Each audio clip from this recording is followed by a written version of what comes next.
बहुत दिनों की बात है। एक शहर में एक गरीब औरत रहती थी। बहुत पहले ही उसके पति की मृत्यु हो गई थी। उस समय उसकी गोद में एक 5 साल का छोटा बच्चा था।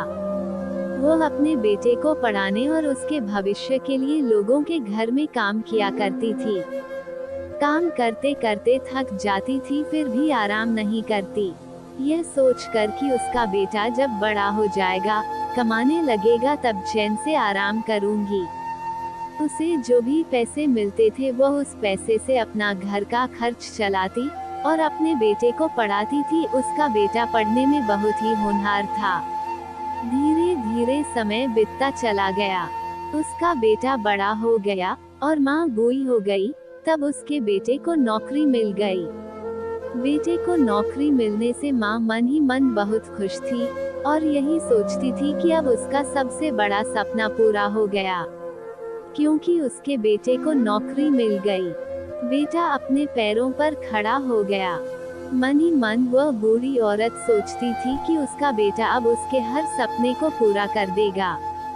कुछ दिन बाद उसने अपने बेटे की शादी कर दी। शादी के कुछ दिन बाद एक बच्चा पैदा हुआ, जिससे बूढ़ी औरत अपने पोते को पाकर और खुश रहने लगी। लेकिन उसके बेटे और बहू के पास उससे बातचीत करने तक का समय नहीं था।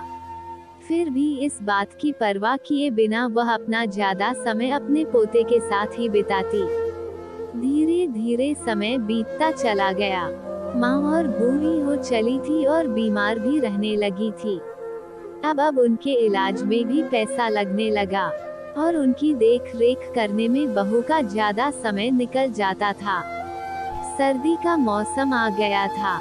माँ बाहर वाले कमरे में फटे पुराने कंबल में सिमटी हुई थी और मन ही मन सोच रही थी कि आज बेटा आएगा तो उससे एक नई कंबल लाने के लिए बोलूंगी।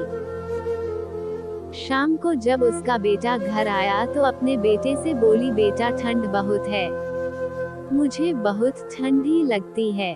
इस फटे पुराने कंबल में मेरी ठंड नहीं जाती, मुझे एक कंबल लाकर दे दो। माँ की बातों को सुनते ही बेटा गुस्सा हो गया और बोला, मेरे पास अभी कंबल खरीदने के लिए पैसे नहीं है, क्योंकि इस महीने घर के राशन और एडमिशन में ज्यादा खर्चा हो गया है।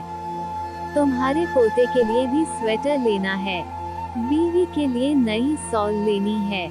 बस 2 महीने की तो बात है, मैं अगले साल आपको नया कंबल खरीद कर दे दूंगा। बेटे की बात को सुनकर माँ चुपचाप फिर से उसी कंबल में सिमट कर सो गई। 2 दिनों के बाद माँ इस दुनिया में नहीं रही। इस बात को लेकर बेटे को बहुत अफसोस हुआ कि काश मैं कंबल खरीद देता तो शायद मेरी माँ आज हमारे साथ रहती।